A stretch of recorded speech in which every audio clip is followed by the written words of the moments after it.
Podcast Cepal. Podcast Cepal. O podcast dedicado à liderança evangélica de língua portuguesa. Muito bem-vindos ao Podcast Cepal. Você estava esperando um olá pessoas aqui, né, Jaziel? Cepal já tem podcast, isso é bom demais.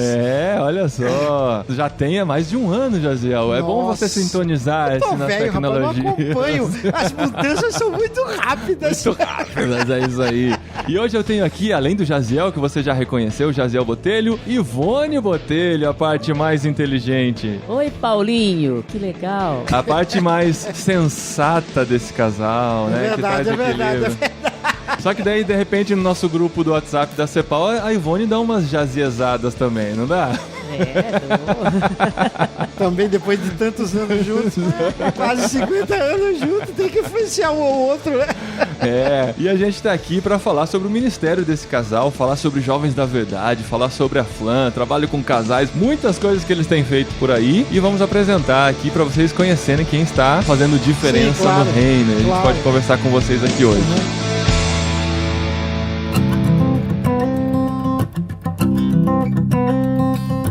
Você sabe que já faz tanto tempo de JV que a gente vai fazer 50 anos. Eu acho que daqui a um ano ou dois, né, Ivone? Daqui 2 anos. Que agora nós temos o grupo dos dinossauros do JV.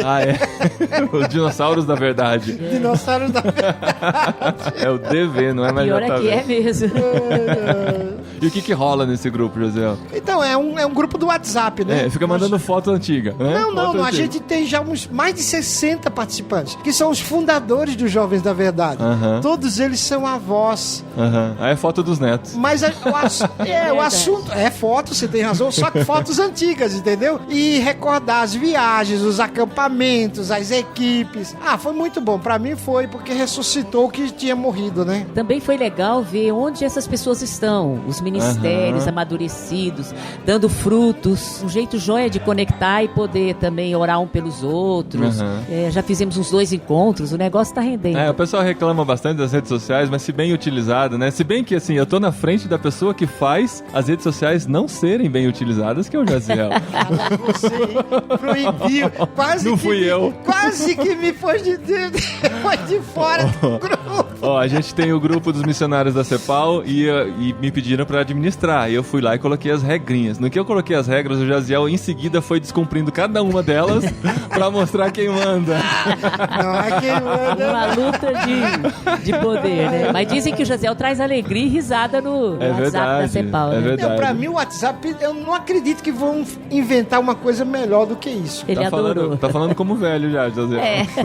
Talvez você não veja, mas que vai existir. Que vai ter, Eu sei. E muito logo, né? Não, eu tô dizendo isso pra dizer como é bom, como aproxima, mudou a vida né? da gente. Impressionante. Legal. E olha que eu tô velho, hein? Imagina um jovem, um adolescente. Isso é demais. Mas, Jaziel, 50 anos de Jovens da Verdade? Vai fazer 50 anos. Começamos em 68. Em 2018 vamos fazer 50 anos. Eu não acredito, rapaz. Como é que começou essa ideia? Você já contou no Irmãos.com, Então, essa ideia, ela tem uma história, rapidamente. Eu vim pra São Paulo, eu era da igreja, mas não era convertido. Veio de onde?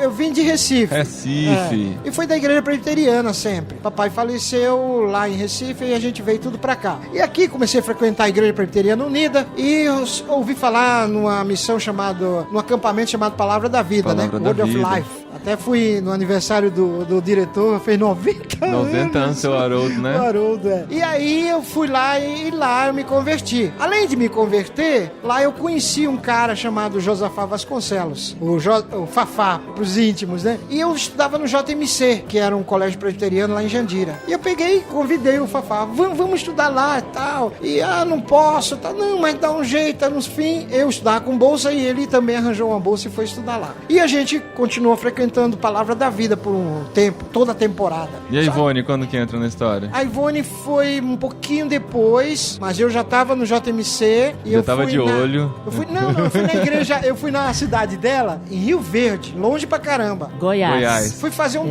trabalho de férias como um tipo de seminarista. E lá que eu conheci ela em 68. Em 67. Em 68 ela foi estudar lá com a gente. No Palavra da Vida? Não, no JMC. JMC. Era colégio, era clássico. Tá. Clássico e científico. Ensino médio. Tá. Ensino médio naquela época. Ensino médio, é verdade. Eu já sou velho de falar ginásio e colegial. Agora quem fala clássico e científico... Eu fiz clássico. Num ano só eu estudava francês, grego, português, inglês e latim. E não lembra mais nada. Não lembro mais nada. Mas fica no subconsciente. Fica em algum lugar lá guardado. Um dia vai usar. Então, aí a gente saía das férias, no Palavra da Vida, bem lá em cima espiritualmente, aí ia lá pro colégio e sentia um vazio. E aí a gente começou um trabalho com jovens e adolescentes no colégio, e um dia, no começo de 68, antes da gente ir pro colégio, eu encontrei o Fafá ali na rodoviária, antiga rodoviária de São Paulo, e numa pastelaria, a gente sentado, começou, aí veio a ideia, vamos começar um grupo de evangelização, um grupo de música, tudo influenciado pelos gringos, né? E nós começamos... Que era o que tinha de referência na época, Era o que tinha de referência, era novidade. Em março de 68, nós convidamos, a Ivone já era minha namorada, ela é fundadora também, automaticamente, né? E convidamos uns 10, 15 jovens para participarem. Começamos com um quarteto, naquela época não tinha banda, né? Essa ideia de quarteto. Banda, nem bateria. Mas isso é pré-Vencedores por Cristo? Antes de Vencedores por Cristo, isso? Não, né? Vencedores por Cristo é mais antigo. Não, Vencedores começou em 68, só que a gente não sabia, né?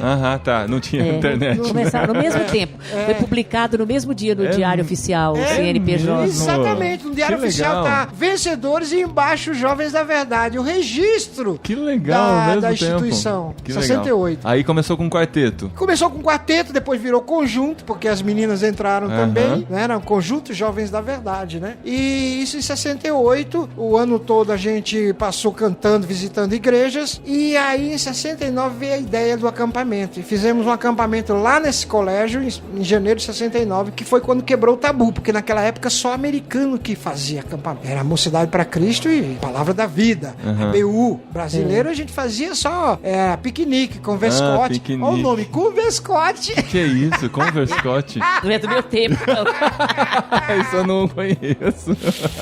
Aí o JMC fechou, o colégio fechou, era pra ter acabado os Jovens da Verdade. Mas aí a gente reiniciou em São Paulo. Um amigo nosso chamado Daniel convidou a gente pra fazer um acampamento de Federação de Mocidade. A gente foi, deu certo, e aí Deus encorajou a gente, inconscientemente, a gente começar de novo os Jovens da Verdade. E começamos em São Paulo, na sede, com ar livres, lá na Rua Direita, por 15 anos. E aí sonhamos o acampamento, pedimos a Deus um acampamento, oramos, e Azor Ferreira, que é um presbítero lá da Penha, ele era o nosso conselheiro, né? E aí ele encontrou um local, chamou a gente...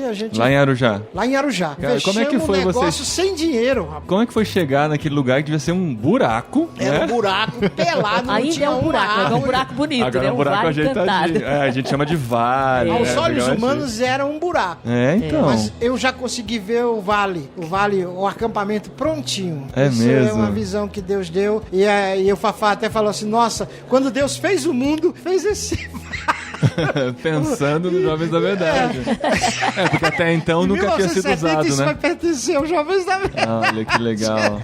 Porque até então nada existiu lá, né? Era só mato, era um sítio abandonado. Era um sítio abandonado. O cara cortou todas as árvores para plantar e não deu certo e ficou bem pelado. Vocês que plantaram todas aquelas árvores lá? Todas aquelas árvores lá. É mesmo? Preservamos mata nativa, agora tem então, a princípio, esse nome Jovens da Verdade era só para jovens, né? Só que com o tempo Deus foi ampliando o ministério e hoje a gente tem alcança toda a família, né? Criança, adolescentes, jovens, adultos, não terceira idade ainda, a terceira idade só somos nós, né?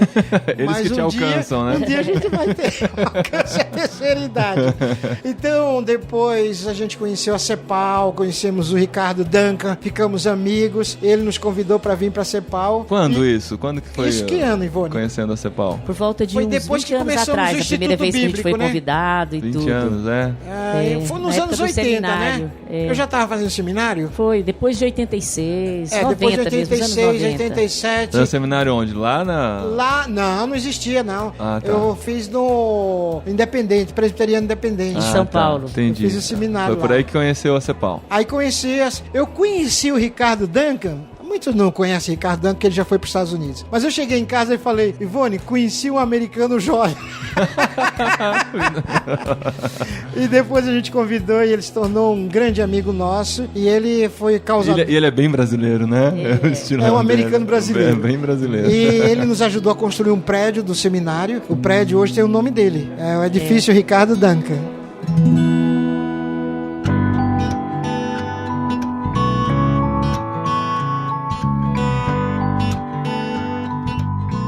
E aí, o seminário, como é que vem nessa história, Ivone? Como é que vocês começam a pensar logo nisso? Que em 75 nós mudamos pra lá. E nesse era um vale, não tinha água encanada, não tinha luz elétrica, não Por tinha 5 casa. anos? Foi em 70 que vocês adquiriram lá? Levaram 5 anos pra... 5 anos. Pra construir alguma coisa, pra entendi. construir alguma Não, coisa. não. Já tinha um refeitório e um dormitório quando a gente foi morar lá. Não tinha luz elétrica. É mesmo?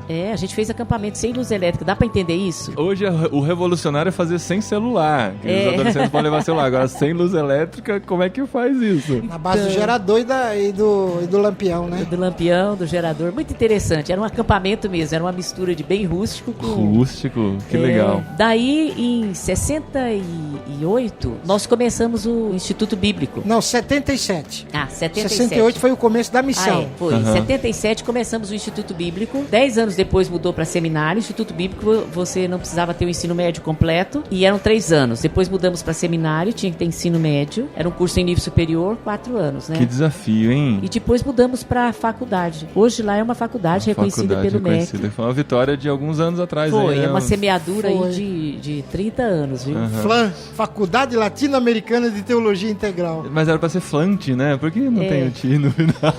Não, mas naquela época a gente consultou, né? Nós não fizemos de qualquer jeito. Consultamos um designer e o cara sugeriu isso. O nome... Que a marca tem que ser fácil de pronunciar, pra pegar. Eu sempre realmente... me perguntei por que não tem o T no final.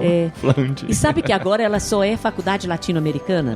O registro dela oficial no MEC. Não foi nem que a gente queria tirar o Teologia Integral. Foi por questão de marketing. um acidente na hora. Não, um acidente. No dia que a gente foi, como nós já tínhamos nos inscrito uma vez, o sistema não aceitava. E era o último dia. Essas coisas assim. Então a gente pôs Faculdade Latino-Americana, a gente pode mudar eventualmente depois. Não, mas isso também é o mais importante do que acontece lá, né? Exatamente. E a gente pretende também oferecer outros cursos, então, de alguma forma, abriu mais o leque, né? Fala alguns nomes que já passaram por lá como estudantes nesses mais de 20 anos. Na aí. igreja presbiteriana, que tá no Rio, né? Tem o Aloysio Bacelar, que é pastor da Barra da Tijuca. Temos dezenas de pastores hoje. Não sei se o pessoal vai conhecer, mas o Cleverson Heck, que é pastor da Comunidade das Nações em Foz do Iguaçu. Doutor Adriano Filho, que é um dos doutores, professores na Faculdade Unida. Nós temos vários que hoje são doutores, dirigindo faculdades. Lá ensinam o aluno a estudar. Daí muitos se tornam estudantes, intelectuais. O próprio Caleb, que vai pregar aqui, formou-se lá. Daniel Coelho. O Daniel não formou-se lá. O Daniel formou no Presbiteriano de Campinas. Ele trabalhou lá comigo, né? 3 anos. Morou lá. Morando lá e cuidando dos alunos. Que legal. E assim, como que é esse desafio de ensinar teologia? Como é que vocês têm visto a resposta das igrejas ao enviar os seus alunos para lá? Porque isso é sempre uma batalha, né? Para a igreja comprar o desafio de formar alguém que muitas vezes vai voltar para a igreja e não vai ficar na igreja. É verdade. Como é que é para vocês encarar esse desafio? É um desafio mesmo. A igreja tem que entender, especialmente porque também nós encorajamos para missões. Então você vai preparar, você pega os melhores, vai preparar e muito possivelmente ele não vai ficar na igreja. Ou ele vai plantar outras igrejas, ou ele vai para lugares onde precisa mais. Porque a igreja hoje não, né? Muitas igrejas sim, outras igrejas têm a visão mais aberta, mas eles pensam muito no investimento, né? Eu vou pagar durante 4 anos pro aluno estar lá, quando o investimento deveria ser no reino, né? Mas é um investimento na igreja. Depois ele vai voltar, ele pode assumir os jovens que a gente tá precisando tanto, né? É difícil. No nosso caso, acontece muito disso. A igreja não envia o seu jovem. Quando é o jovem dela, ela manda pro seminário da denominação. Os jovens que vão lá com a gente são desafiados pela gente mesmo. Nos acampamentos, nas viagens missionárias. Mesmo? Porque vocês não são denominacional, não né? Somos Isso é importante. Exatamente. Aí eles vão lá, às vezes levantam recursos próprios e nós apresentamos a igreja. A igreja recebe um seminarista que não é dela. Então, geral, aí assim. Depende do seminarista atender as necessidades dela. E já aconteceu coisas assim, até não é legal, que a igreja fica tão animada que quer tirar o jovem lá da FLAM e colocar na denominação dela, né? Pra doutrinar direitinho. Exato, né? é aquela preocupação. Mas nós entendemos, nós não somos para-eclesiásticas, nós somos pró-eclesiásticas. Somos um seminário interdenominacional, mas o cara fica enriquecido porque estuda com outros jovens de outras denominações. E isso não é um perigo dele deixar a denominação dele, muito pelo contrário, é fortalecer mais ainda, ele saber conviver com os diferentes, entendeu? E outra coisa, nossa orientação é que ele não vai criar problema para a denominação, pelo contrário, ele vai fortalecer a sua igreja, entendeu? Essa cultura de quem faz um seminário interdenominacional vem para a denominação e quer mudar a denominação, mas nós lá não temos essa orientação de jeito nenhum, né? É de servir a Cristo e só tem uma igreja, não tem várias igrejas. Os Jovens da Verdade não é uma igreja, embora seja uma instituição, e por isso que nós nunca fundamos igreja. Nunca, nesses 50 anos quase, muitas missões se tornaram igreja. Sim. Nós não, nosso compromisso é de apoiar a igreja, somos pró-igreja.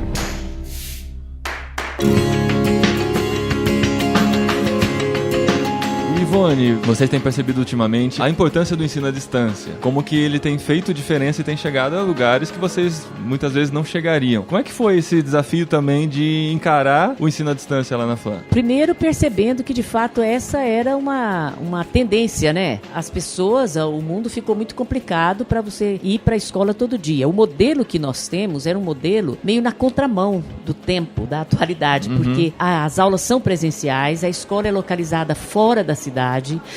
Muitos moram lá, Muitos né? moram lá, são de tempo integral, residentes. Então, com isso, a escola também não conseguia alcançar muitas pessoas.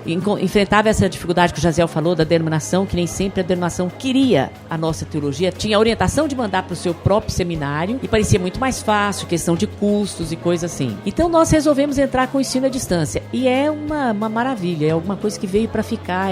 Às vezes a gente tem preconceito, mas o aluno que estuda à distância... Né? Nós já tivemos alunos que fez 1 ano à distância, foi morar lá e falou, olha, era mais puxado à distância. Eu lia mais e estudava mais à distância. É interessante, né? Mas ainda é uma coisa nova no Brasil. Para estudar à distância precisa ser muito disciplinado. Muita disciplina. Essa é uma das dificuldades, por isso que muitos desistem. São poucos que vão até o fim. Que não quer dizer que é bem mais suave, porque eu posso fazer a hora que eu quero, porque vão ter tarefas. Não é aqueles antigos do Instituto Universal Brasileiro. Exatamente. A ideia ainda prevalece seja isso, né? Cara, eu tô velho, eu lembro do Instituto Universal Brasileiro. Eu também, era ali na correspondência, pertinho da Praça João Mendes. Isso eu não sei, eu lembro das propagandas na TV. Mas fui tentado a fazer. Então, assim, como é que funciona? As aulas, a maioria delas são online, mas tem o compromisso de algumas presenciais, ou não? Não, o nosso curso é totalmente à distância, mas nós oferecemos 2 vezes por mês aulas aos sábados, do assunto que ele está estudando. Damos preferência que seja o professor conteudista e às vezes de um outro assunto. E ele tem oportunidade. Mas o aluno não é obrigado a vir. Então a gente tem alunos, às vezes já tivemos aluno no Japão, tem fora do país, tem no Amazonas, tem... Então quem está muito longe e valoriza demais o curso, às vezes são os alunos mais aplicados, nem sempre eles podem ir. E nós pretendemos buscar o reconhecimento do MEC para o nosso curso, porque nós temos um bacharel em teologia. Já temos vários formados, é um curso livre, que nós vamos buscar o reconhecimento. A gente quer buscar o reconhecimento totalmente à distância. Porque exatamente para você ter... Mas nunca vamos abrir mão, ou não pretendemos abrir mão de ter aulas presenciais. Porque a aula fortalece, você ajuda a manter o aluno, ele é bom ele conhecer o espaço. Então, como a população de São Paulo é de vários países, então justificaria ter o curso até só para São Paulo. E justifica ter aulas presenciais para aqueles que podem. E você sabe que a teologia está em baixa, né? Porque esse negócio da internet, de toda essa prosperidade realidade, ser missionário ou pastor não dá dinheiro, né? A não ser que for da Universal.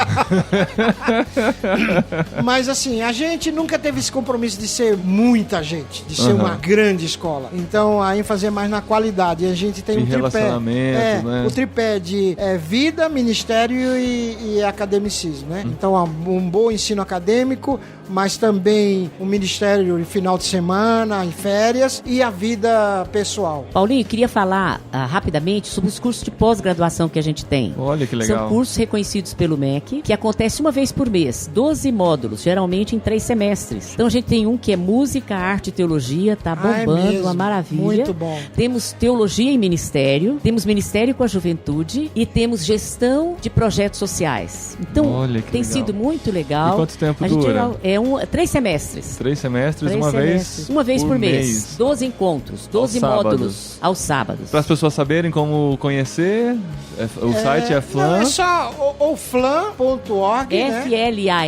flam.org.br ou jovensdaverdade.com.br. Que dá para conhecer tudo isso. Qualquer um dos sites tem todas as informações. Muito bem, gente. Tem muito mais do ministério de vocês para falar, eu sei, mas dá para conhecer pelo site, né? Você tem trabalhado com casais e tudo que você já falou aí. Dá pra chamar o Jaziel. Casais, pastores, adolescentes, jovens. Dá pra chamar o Jaziel pra fazer stand-up na sua igreja? Que isso. Eu nem aguento ficar em pé uma hora, meu. Quanto mais. Stand-up sentado. Quanto mais stand-up. Sit down, não é stand-up. Sit down dá pra fazer. Dá pra fazer. Beleza, gente. Muito obrigado. Paulinho, obrigado pela oportunidade, viu? Deus abençoe, irmão.com. Que irmãos, coisa, né? No plural. Vocês do JV não sabem falar o plural. Irmãos. Não falei irmão. Não. Irmãos.com. Irmãos.com. É uma ideia que Deus põe na sua mente e que deu certo, né? Parabéns. Tá dando, que tá sendo fiel até agora. Quantos anos? O site tem 18 anos. Olha. 18 anos. 18 anos. Metade da minha idade. Gente, Deus abençoe, viu? Foi ótimo. Muito obrigado. Tchau, gente. Tchau.